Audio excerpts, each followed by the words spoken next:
guys, magandang hapon po sa inyo lahat. Andito na naman po ulit tayo sa farm. And finally, ayan po, andito na po ako sa dulo. Natapos ko na po yung bakod na kawayan. So, from here, hanggang dun sa dulo, wire mesh na po ang gagamitin natin. Sa wakas, tagal bago natin natapos. Again, pag free time lang po natin ito ginagawa. Sabado, Linggo, minsan wala pa po tayo dito. Tulad nito, nakalipas isang buwan mahigit po akong dire-diretso sa trabaho, kaya hindi po tayo nakapagawa dito. So, ganyan po, natapos na po yung bakod natin na kawayan. So, papantayin ko na lang po yan later on para mas magandang tingnan. Then, again, ito po, inahantay na lang natin dumating yung wire mesh na in-order natin.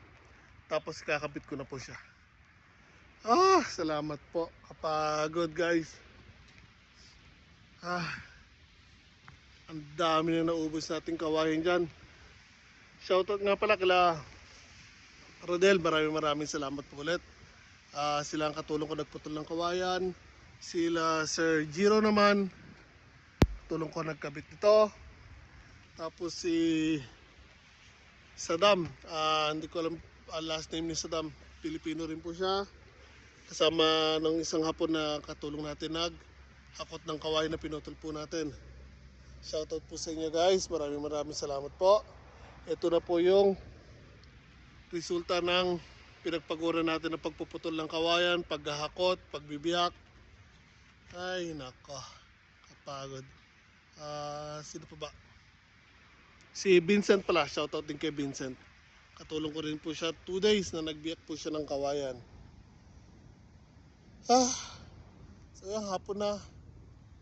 Likumin ko lang gamit ko. Uwi na tayo guys.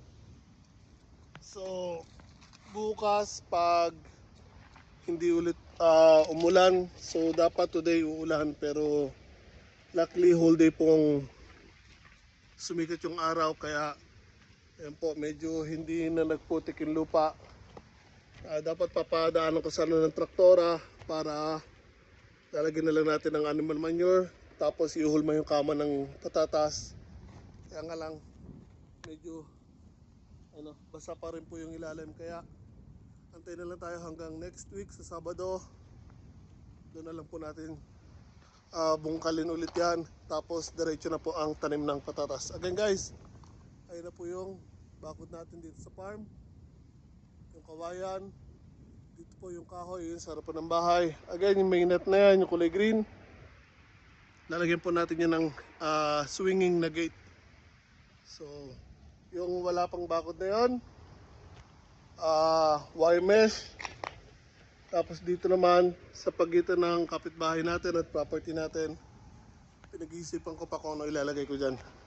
So, again, hindi ko na kailangan madalhin yun kasi nakausap natin yung kapitbahay dito.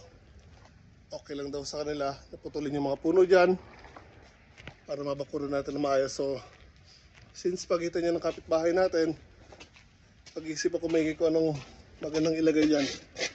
Mas maganda sana kung kawayan din. Kaya nga lang, guys, napakatrabaho ng kawayan.